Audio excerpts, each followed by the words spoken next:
Soy madre de 2 hijas, ambas inteligentes, dedicadas y estudiosas. Siempre me sentí orgullosa de ellas. Sin embargo, no puedo negar que mi hija menor, Sofía, era la más hermosa de las 2. Su cabello siempre brillante y sus grandes ojos cautivaban a cualquiera que la viera. Además tenía una chispa, una coquetería natural que siempre traía miradas. A veces, sin decirlo en voz alta, pensaba que su belleza iba a traerle problemas. En cambio, mi hija mayor, Carla, era diferente. Era más reservada y quizá por eso siempre tuve una conexión más fuerte con ella. Me daba pena admitirlo, pero entre Sofía y yo, la relación no era tan fluida.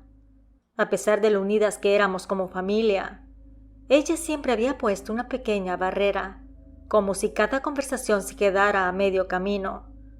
Todo comenzó a cambiar cuando Sofía cumplió 19 años. De repente empezó a aislarse. Ya no salía tanto con sus amigas ni llenaba la casa con su alegría.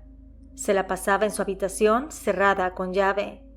Y si preguntaba algo, sus respuestas eran cortas, esquivas. Intenté acercarme, pero algo me detenía. Quizá el hecho de que no nos conocíamos tan bien como yo hubiese querido. Lo más extraño fue cuando comenzaron a llegar los regalos. Al principio no le di tanta importancia. Un ramo de flores, luego una caja de chocolates. En sí, pequeñas cosas que cualquier adolescente podría recibir de algún admirador. Pero lo que me inquietaba era que no había ningún nombre en las tarjetas. Todo era anónimo. Con cada regalo la distancia entre Sofía y yo crecía. Y aunque mi hija mayor, Carla, intentaba tranquilizarme, diciendo que probablemente eran cosas de adolescentes, no podía sacudirme la sensación de que algo no estaba bien. Sofía se volvía más callada y los regalos seguían llegando cada vez más seguido. No sabía de dónde venían y ella, en lugar de emocionarse, parecía asustada. Incluso veía que los tiraba a la basura. Yo le preguntaba al respecto, pero ella solo decía que era de un amigo pero que no quería nada con él. Sofía estaba en su 2.º año de universidad y las cosas parecían ir de mal en peor. Sus notas, que siempre habían sido impecables, comenzaron a bajar de forma drástica. Cada calificación que veía me alarmaba, pero cuando le preguntaba me evadía con una sonrisa forzada, diciéndome que simplemente estaba cansada. Carla, quien siempre había sido más centrada y tenía un lazo fuerte con su hermana, también empezó a notar el cambio. A pesar de que estudiaban en escuelas distintas, ya que sus carreras no estaban en el mismo plantel, la preocupación la llevó a buscar a Sofía. Sabía que algo no estaba bien y no podía quedarse al margen. Al llegar a la escuela de Sofía, Carla no la vio por ninguna parte, así que pensó en llamarla, pero algo la detuvo. Quizás intuía que su hermana no le contestaría. Fue entonces cuando se encontró con una de sus amigas, una chica que había venido a la casa un par de ocasiones. Al acercarse a ella y preguntarle si había visto a su hermana, la expresión en el rostro de la chica cambió. Dijo que también la había notado rara, que siempre se notaba temerosa, como si estuviera esperando que algo malo pasara, que tanto ella como varias amigas habían tratado de hablar con Sofía, pero ella no decía mucho. Y lo más inquietante es que siempre que se le ve incómoda, hay una persona cerca de ella. Entonces Carla preguntó quién era, sin poder disimular la tensión en su voz. La chica dijo que un maestro, mirando a su alrededor como si temiera que alguien más la escuchara. Este maestro siempre se le acerca. Ella intenta evitarlo, pero es obvio que él no la deja en paz. Hemos notado que desde que eso empezó, Sofía ya no es la misma, dijo la amiga con un tono serio. Cuando Carla me contó lo que había descubierto, sentí que me hervía la sangre. ¿Cómo era posible que Sofía no me hubiera contado? ¿Por qué no acudió a mí para pedir ayuda? Sabía que Sofía estaba sufriendo y necesitaba que confiara en mí, que me contara lo que estaba sucediendo en su escuela. Así que esa misma noche me acerqué a su habitación, con el corazón en la garganta, temerosa de lo que pudiera descubrir. Me senté a su lado y la miré, tratando de mantener la calma. Le dije que por favor me dijera qué estaba pasando, que sabía que algo la estaba atormentando y que no quería que cargara con eso sola, que yo era su madre y estaba aquí para protegerla. Al principio ella permaneció en silencio, pero luego su rostro se torció en una expresión de dolor y las lágrimas comenzaron a brotar. Me dijo con su voz rota que no quería decirme porque tenía miedo de lo que pudiera pasar si lo hacía, pero que ya no podía más. Todo comenzó una tarde cuando el profesor Gómez le pidió que se quedara después de clase para discutir unos detalles sobre un trabajo, que al principio pensó que era algo académico, algo normal, pero cuando todos se fueron y se quedaron solos, él se le insinuó, se le acercó demasiado y le dijo cosas que le incomodaron, y que aunque trató de mantenerse tranquila, cuando vio la oportunidad agarró sus cosas y salió de ahí lo más rápido que pudo, que ella se asustó tanto que no supo qué hacer, que le manda mensajes, la sigue en los pasillos y siempre está cerca, que le dijo que deberían de ser novios, que nadie lo sabría, esto a pesar de que él era un hombre casado, que toda esta situación le daba miedo porque no sabía cómo detenerlo. Yo tomé aire profundamente, intentando controlar mi propia rabia, y le dije con toda la firmeza que pude reunir que esto no podía seguir así, que mañana mismo iría a hablar con el director y que íbamos a poner una queja, que esto tenía que terminar ya, y ese maestro de tercera tiene que ser despedido, que era un peligro no solo para ella, sino para todas las chicas que están en la escuela, que no iba a permitir que siga acosándola. Al día siguiente, como prometí, fui a la escuela de Sofía, con la determinación firme de acabar con esta pesadilla. No podía dejar que ella viviera con ese miedo, sabiendo que aquel hombre seguía rondándola. Me dirigí directamente a la oficina del director, sin dudarlo ni un segundo. Tenía claro que como madre no me iba a quedar callada. Cuando él me recibió, expuse con claridad lo que estaba ocurriendo. Le conté todo lo que Sofía me había confesado la noche anterior, el acoso constante, las insinuaciones inapropiadas, los regalos que ha enviado a la casa y la manera en que ese profesor había aprovechado su posición para intimidar a mi hija. Sin embargo, mientras hablaba, pude ver que su expresión cambiaba lentamente, de preocupación a escepticismo. Me miró con incredulidad y, tras unos momentos de silencio incómodo, se reclinó en su silla. Me dijo que entendía que yo estaba preocupada, pero que el profesor Gómez había trabajado ahí durante muchos años, que era un miembro respetado de su cuerpo docente y que francamente no podía imaginar que estuviera haciendo algo así. Además de que él y el profesor eran viejos amigos, por lo que le costaba mucho creer estas acusaciones falsas. No podía creer lo que estaba escuchando. ¿Cómo era posible que no viera la gravedad de la situación, que prefería proteger a un amigo en lugar de escuchar el sufrimiento de una estudiante? Entonces le pregunté que si no creía en lo que le estaba diciendo, tratando de contener mi indignación. Entonces me contestó que lo que decía era que todo esto es muy serio y las acusaciones que se están haciendo requieren pruebas, que no podía tomar decisiones basadas en rumores o malentendidos. Salí de aquella oficina sintiéndome traicionada y desamparada. Caminé por los pasillos de la universidad, preguntando a algunos estudiantes sobre el profesor Gómez. Entonces me lo señalaron.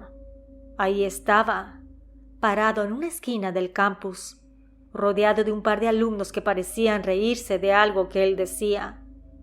Era un hombre grueso, de aspecto descuidado, con la camisa arrugada y sucia, y también el cabello grasoso. Había algo en su mirada que me causaba repulsión, como si su apariencia externa fuera solo un reflejo de lo que él llevaba adentro. No había dudas en mi mente. Ese era el hombre que había aterrorizado a mi hija. Salí de la universidad con la mente acelerada, pensando en los siguientes pasos a dar. Tenía que hacer algo más. Sabía que no sería fácil, pero no iba a permitir que ese hombre siguiera acosando a mi hija o a cualquier otra chica. Esa tarde me senté con Sofía. Ella me miró esperando saber cómo me había ido en la reunión. Le conté la verdad. No podía ocultarle que el director no me había creído. Alegó que ese hombre había trabajado ahí por muchos años y que son amigos, que no parecía estar dispuesto a hacer algo.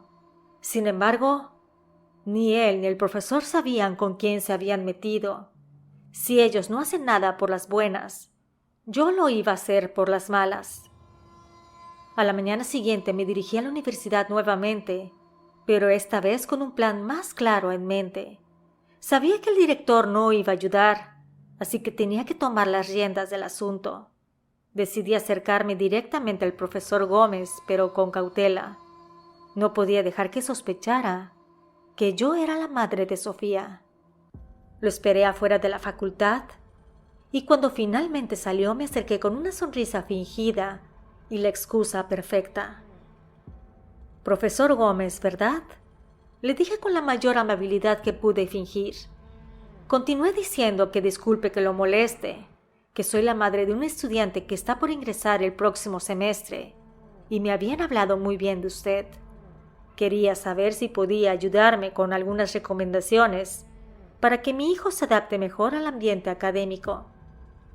Ese hombre me miró con una sonrisa que intentaba parecer profesional, pero había algo en su mirada que me seguía causando repulsión. Me dijo que claro que sí, señora, siempre estoy dispuesto a ayudar a los padres preocupados por sus hijos. ¿Qué necesita saber? Aproveché ese momento para hacerme la interesada, y mientras él me hablaba sobre el programa académico, los proyectos y las actividades extracurriculares, yo analizaba cada detalle de su comportamiento, cada gesto. Le sonreía como si de verdad estuviera interesada, pero mi verdadera intención era otra. Noté que llevaba un suéter de lana descolorido, lleno de pelusa, y en un momento, cuando se inclinó para señalarme algo en un folleto, vi la oportunidad de acercar mi mano discretamente y tomar un par de cabellos que habían quedado atrapados en la tela. Después de aquella plática y de haber tomado los cabellos, le di las gracias y me despedí con una sonrisa que apenas podía mantener. Me quedé dentro de mi auto esperando a que él se subiera al suyo para poder seguirlo. Lo seguí durante unos 20 minutos cuando finalmente lo vi detenerse frente a una casa blanca. Tocó a la puerta y una mujer le abrió y lo abrazó. Era evidente que esa señora era su esposa. Volví a casa con el corazón lleno de rabia y con los cabellos que había tomado de su suéter. Mi mente no dejaba de pensar en formas de castigarlo. Sabía que la justicia no llegaría por las vías tradicionales. Si el director no estaba dispuesto a hacer algo, yo tenía que tomar el control de la situación. Empecé a preguntar entre mis conocidos y después de varios días de investigar y de hacer algunas preguntas discretas, una amiga me recomendó a una mujer que vivía a las afueras de la ciudad. Según me dijo, ella hacía lecturas de tarot y tenía conocimientos sobre cosas más profundas. Presentía que si ella no podía ayudarme directamente con lo que yo quería, seguramente conocería a alguien que sí pudiera. Con un nudo en el estómago la contacté. Hablamos brevemente por teléfono y me citó en su casa. Cuando llegué nos sentamos frente a frente en una mesa sencilla y sin rodeos comencé a contarle lo que había sucedido. A medida que relataba lo que Sofía había sufrido y cómo el sistema había ignorado su dolor, noté cómo los ojos de aquella mujer, antes calmados, empezaban a llenarse de lágrimas. Me dijo que me entendía perfectamente, porque a una de sus sobrinas le ocurrió algo similar. También fue acosada, y nadie hizo algo para protegerla. Así que sí sabía qué se sentía. Luego me dijo que normalmente no se dedicaba a hacer ese tipo de trabajos, pero que en esta ocasión me iba a ayudar. Que nadie merece vivir con ese miedo. Le mostré los cabellos que había conseguido. No obstante, me explicó que necesitaríamos más elementos para llevar a cabo el trabajo, pero que me iba a guiar para que todo saliera bien. Con el paso de los días, fui siguiendo sus instrucciones, y a pesar de que muchas de esas eran complicadas, no me importó. Incluso me tocó llevarla a la casa de ese sujeto, un trabajo de brujería para tirarlo en su techo. Como su casa era de un piso, me fue fácil. Además de que en aquel entonces no eran muy utilizadas las cámaras de seguridad, así que sabía que era muy difícil que supieran quién les estaba haciendo un trabajo de brujería. Los días siguientes fueron extraños. Algo en el ambiente se sentía diferente. Sofía, quien había estado retraída y angustiada durante tanto tiempo, comenzó a mostrar señales de alivio. Aunque el inicio fue sutil, empecé a notar que regresaba a casa un poco más tranquila. Una noche, mientras preparaba la cena, ella se acercó a mí y con una sonrisa me contó algo que me sorprendió. Me dijo que el profesor Gómez no había ido a clase esos días, que se decía que estaba enfermo, y mandaron a un maestro suplente para reemplazarlo. Sentí un escalofrío recorrerme. No dije nada, pero dentro de mí sabía que aquello no era una simple coincidencia. Conforme pasaban los días, el rumor empezó a extenderse por la universidad. Todos hablaban de que el profesor Gómez no se había presentado a trabajar porque había caído gravemente enfermo, pero que nadie sabía exactamente qué le pasaba.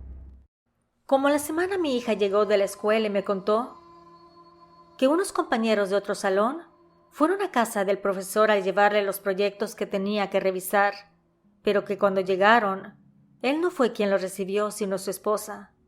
Dicen que ella se veía muy preocupada. Les comentó que su esposo estaba muy mal y que no podía levantarse de la cama. Sentí una mezcla de alivio y temor. Aunque no podía decirlo en voz alta, sabía que lo que estaba ocurriendo no era casualidad. Le llamé a la curandera para contarle lo que estaba sucediendo, y ella me dijo que lo que yo pensaba era cierto. Nosotras éramos quienes estábamos enfermando a aquel maestro acosador, que ella lo había estado velando en su casa y había contactado a otra persona que tenía más experiencia en ese tipo de trabajos. Entonces mi curiosidad me llevó a preguntar que qué era lo que estaba haciendo la otra persona. Ella me dijo que estaba intensificando el trabajo brujeril, que lo que buscábamos no solo era enfermarlo temporalmente. El objetivo era que ese hombre pagara por lo que había hecho, y no solo a mi hija, sino a cualquier chica que haya sido víctima de su acoso. Colgué el teléfono con el corazón acelerado.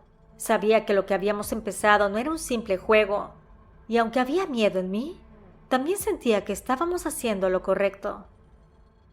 Los días pasaron y el estado de salud del profesor Gómez continuó empeorando. Los rumores en la universidad crecían, y algunos decían que tenía una enfermedad grave. Otros murmuraban que había sido maldecido. Nadie sabía la verdad, excepto yo. Una tarde Sofía llegó a casa y me dijo que tenía más noticias de aquel maestro acosador, que decían que el profesor ya no iba a regresar. Parece que su enfermedad es irreversible y que por ese motivo iba a ser dado de baja en la escuela, que aún no habían dicho nada oficialmente, pero los maestros ya están hablando de asignar a alguien de manera permanente en su lugar. Sabía que había llegado el final para él en la escuela, y efectivamente poco tiempo después me enteré de que él ya no trabajaba ahí. El profesor Gómez había sido pensionado de manera anticipada debido a su salud. Aunque seguía vivo, se encontraba débil, así que no le quedó más remedio que retirarse.